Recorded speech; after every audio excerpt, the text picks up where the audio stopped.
Olá, seja muito bem-vindo então a mais uma aula, a mais uma videoaula, né, do curso Visão Panorâmica. Vamos continuar a nossa letra B. Nós estamos falando sobre os fatos importantes que aconteceu no período interbíblico, né, nesses 400 anos de silêncio.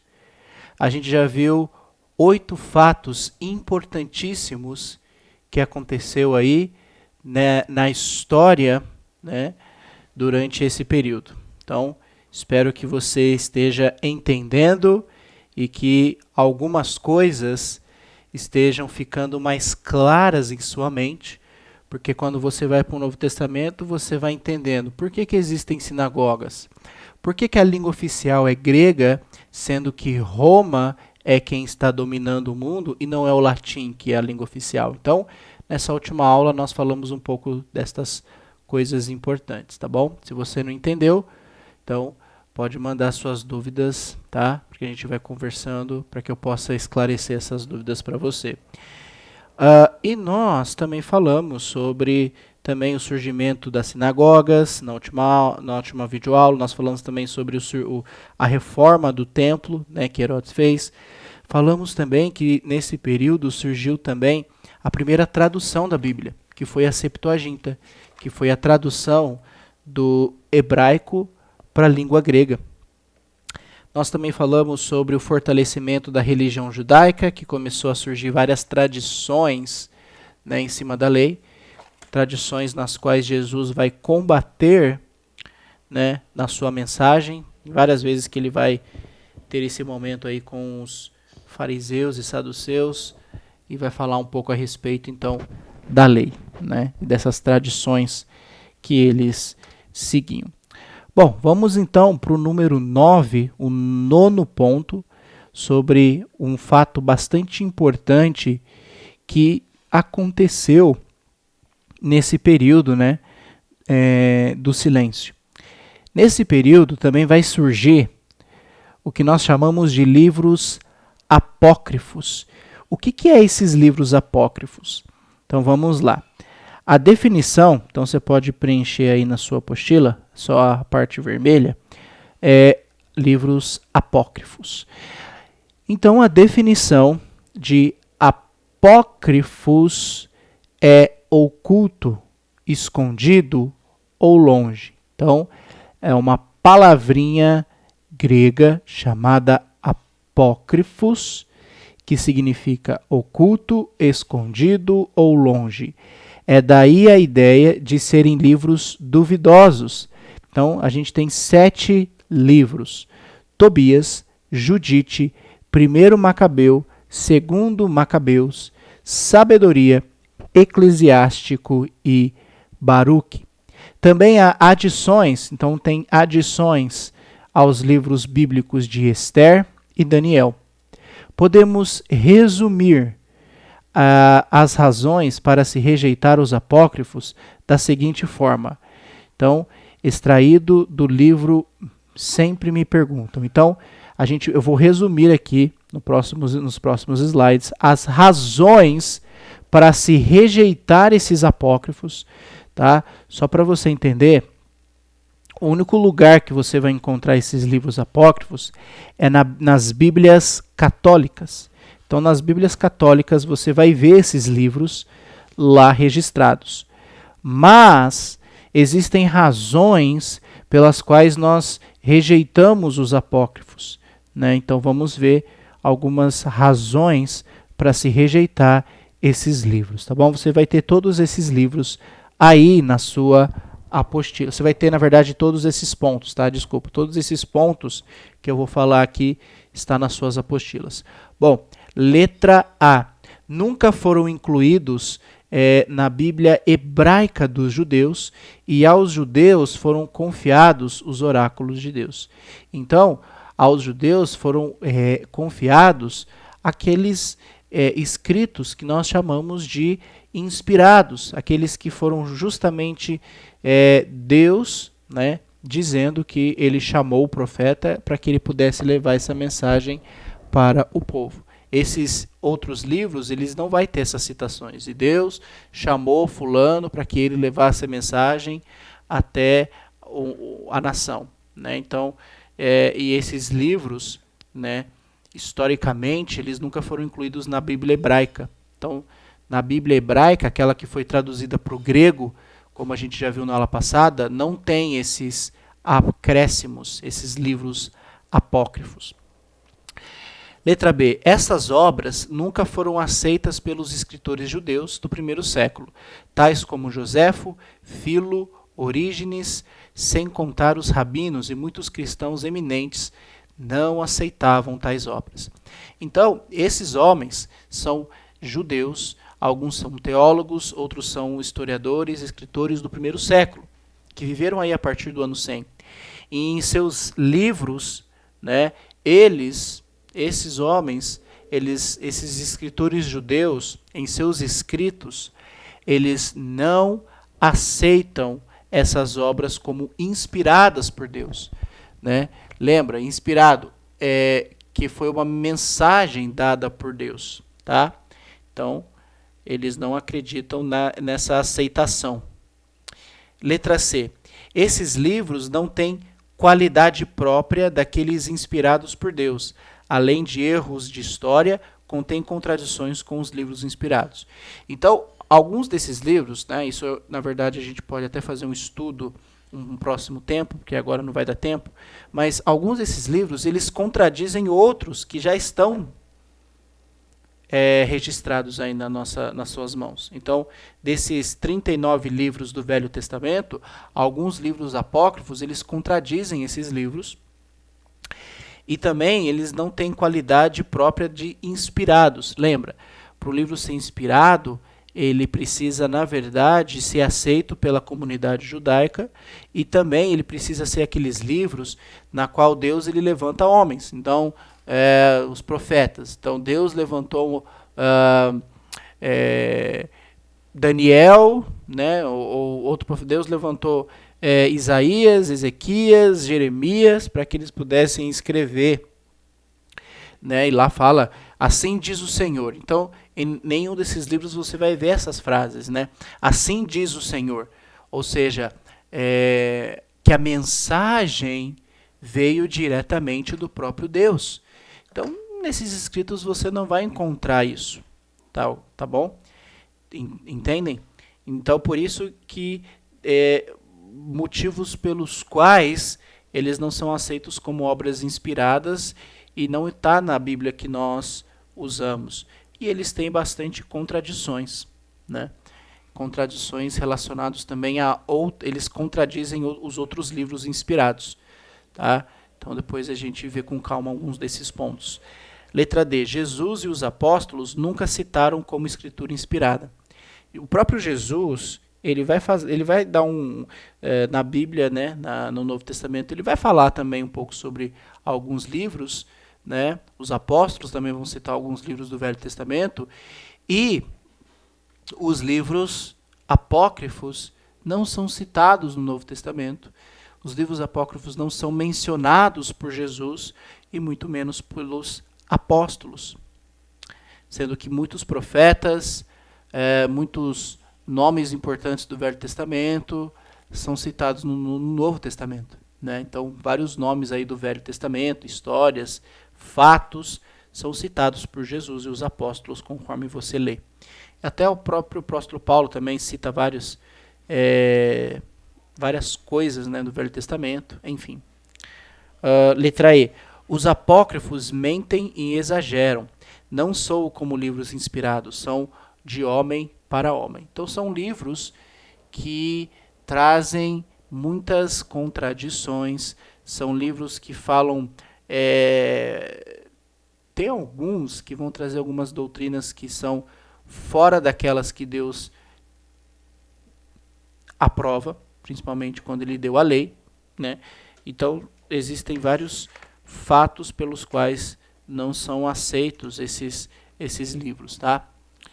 Então aí você tem uma tabela dos livros apócrifos que são bem interessantes. Então, em questão didático, você tem aí Sabedoria de Salomão e o Eclesiástico, tá? Religioso, você vai ter o livro de Tobias. Romance, você vai ter o livro de Judite. Histórico, você vai ter o livro aí de 1º Esdras, tá?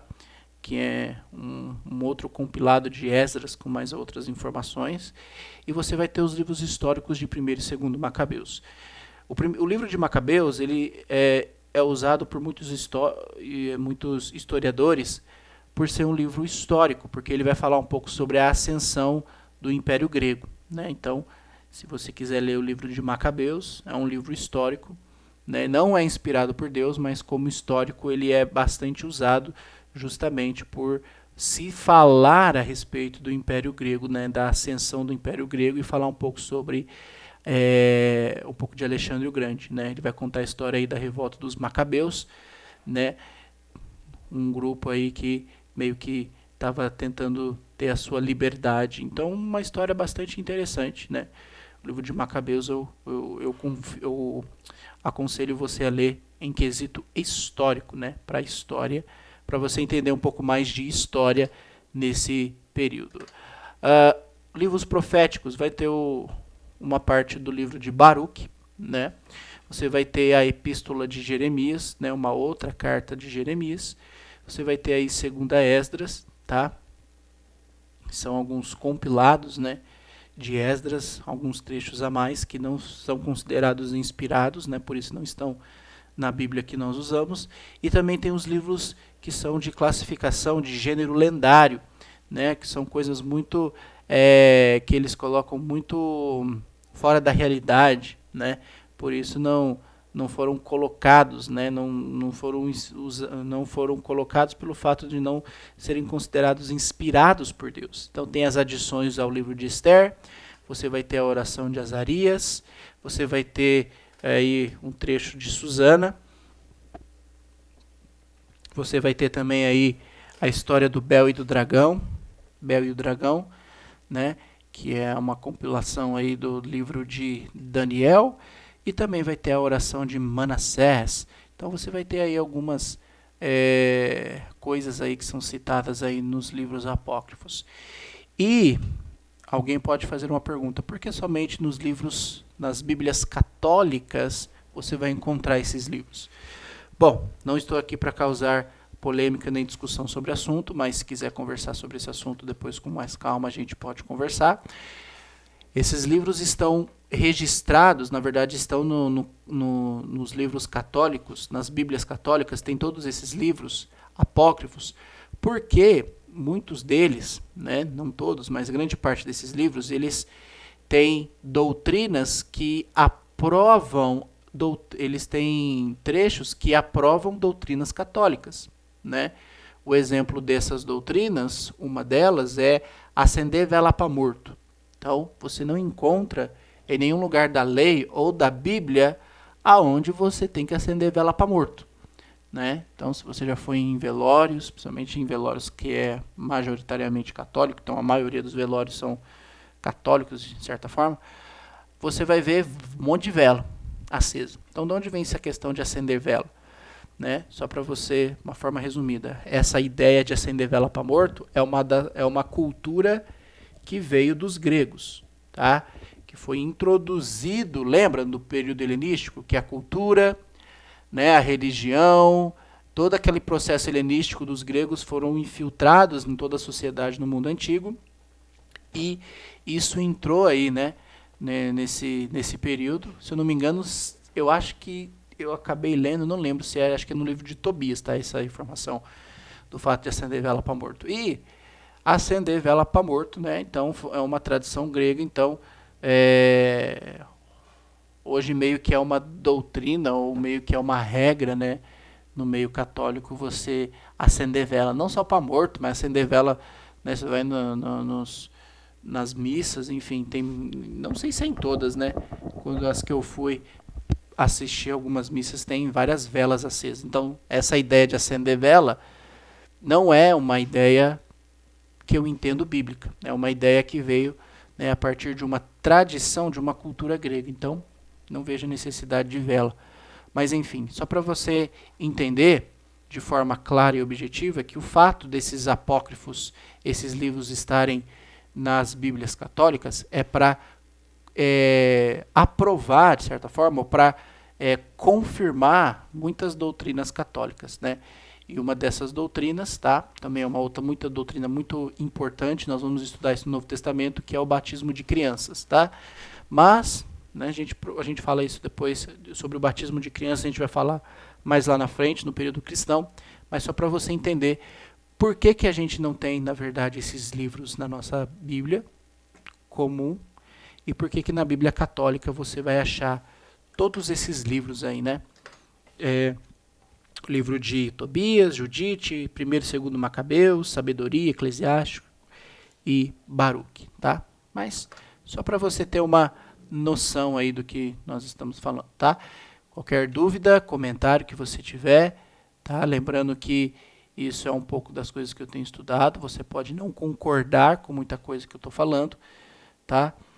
E espero que você tiver dúvida ou comentário sobre o assunto, a gente pode conversar sobre este assunto, tentar entender todo esse processo, né, e tentar entender realmente por que esses livros não fazem parte da Bíblia que, de certa forma, os evangélicos usam e a Bíblia que os católicos usam tem essas adições, tá? Então, mais ou menos isso, ok? Então, vamos dar sequência aí pro número 10. Bom, quando a gente chega no Novo Testamento, vai surgir vários grupos religiosos, tá? Então, vários grupos políticos e religiosos, tá? Você pode preencher aí as lacunas vermelhas. Então, eu chego no Novo Testamento, você vai ver saduceu, fariseu, herodianos, sinédrio. O que são essas coisas? De onde surgiu? O que é isso, né? Então, vamos tentar entender o que é cada grupo religioso e qual é o objetivo de cada um. Então aí quando você chegar no Novo Testamento, você vai entender, então isso é um fariseu, isso é um saduceu, esses são os zelotes, tem herodianos, tem o sinédrio. O que é um sinédrio? Né? O local onde Jesus foi julgado. Jesus foi julgado pelo sinédrio. O que é o sinédrio? Peraí, não tem essas coisas no Velho Testamento. Como é que eu chego no Novo Testamento e agora tem essas coisas? Tá? Então vamos lá, vamos falar rapidamente sobre cada grupo político e religioso. Bom, letra A, você pode preencher na sua apostila. Tem os saduceus. Quem é os saduceus? De onde surgiram os saduceus? Então, os saduceus era uma espécie de guardiões do Torá, né, da Torá. Aceitavam somente o que estava escrito nas leis de Moisés e não acreditavam em anjos, demônios, ressurreição e eram inimigos dos fariseus. Então, os saduceus, só para você ter uma noção, o Velho Testamento, até de Gênesis a Malaquias, são 39 livros.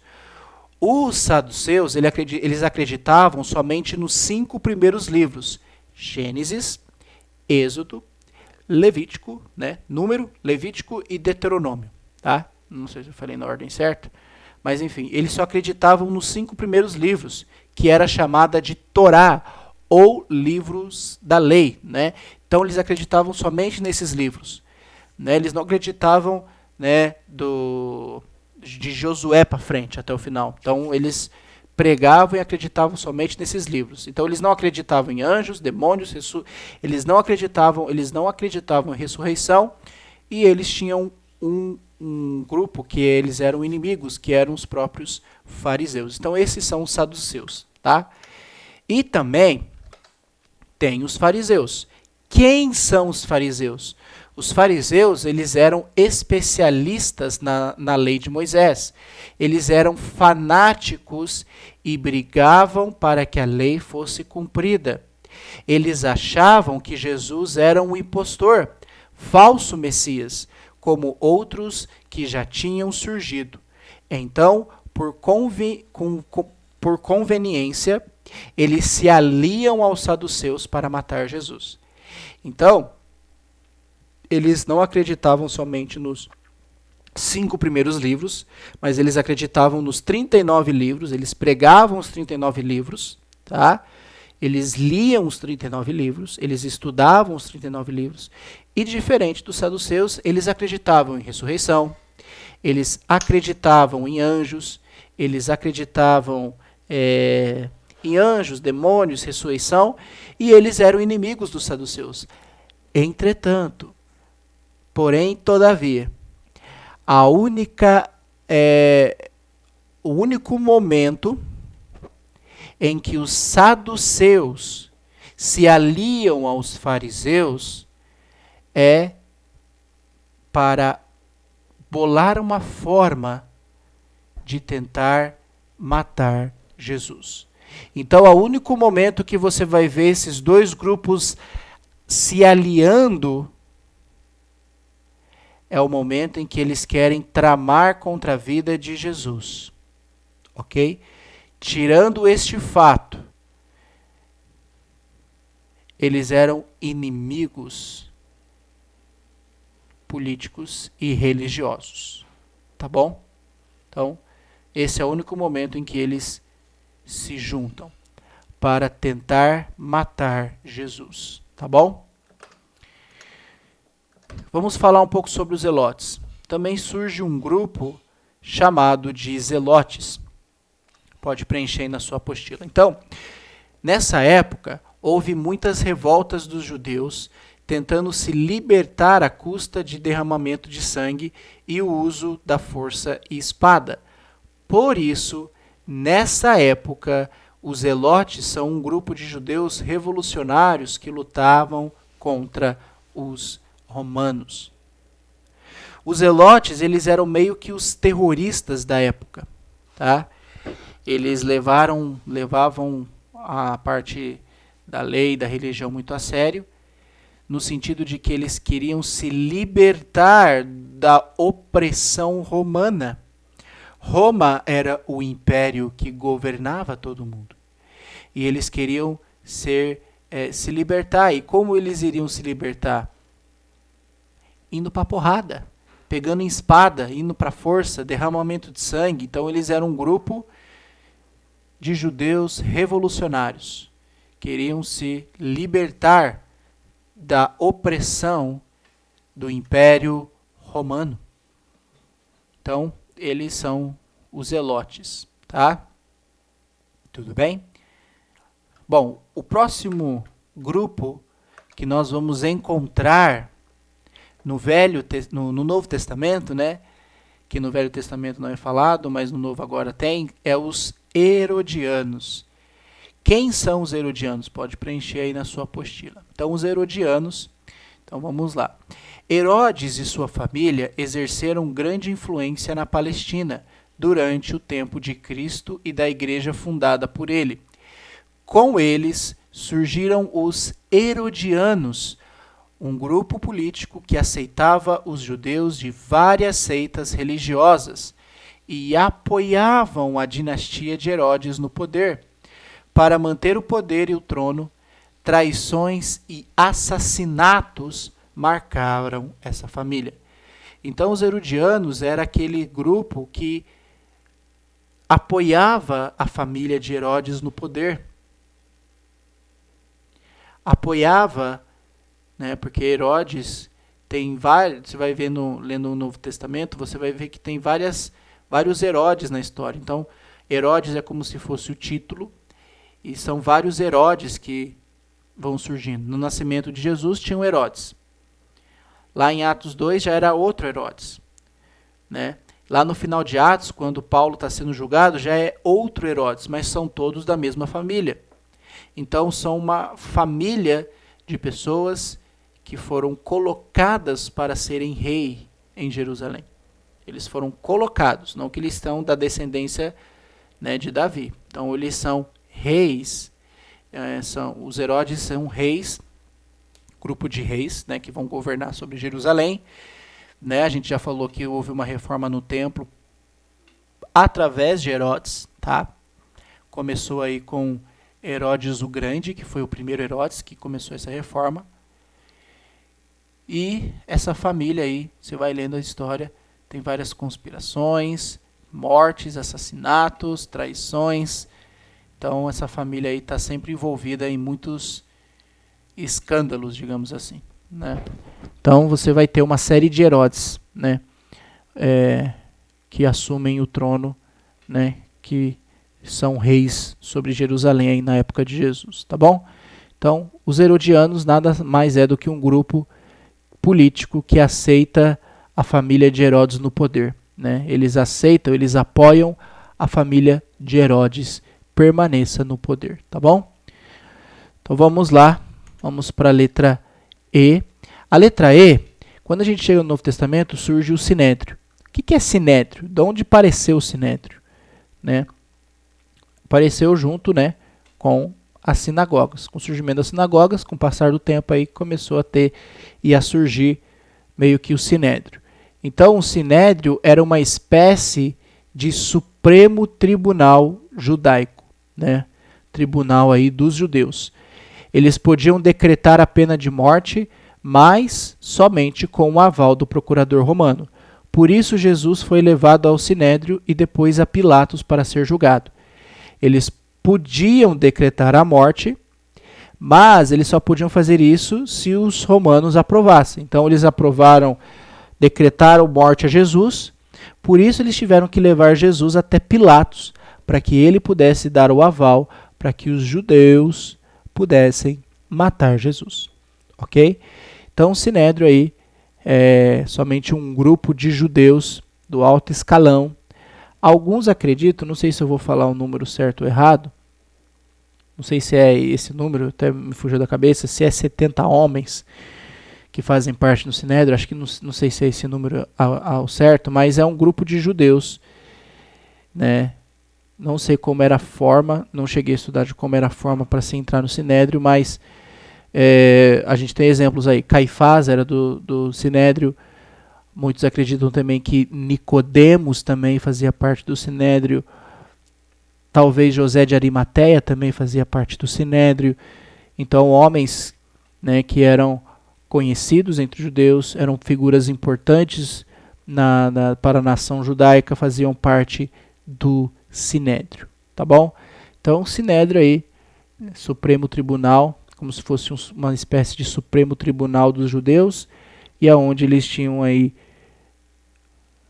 permissão para fazer, né, principalmente para decretar a morte, né, e provavelmente para analisar leis, enfim, como um Supremo Tribunal aqui no Brasil deve fazer. Então, esse era o Sinédrio, ok? Então, como eu falei, estamos falando de forma resumida sobre alguns pontos, né?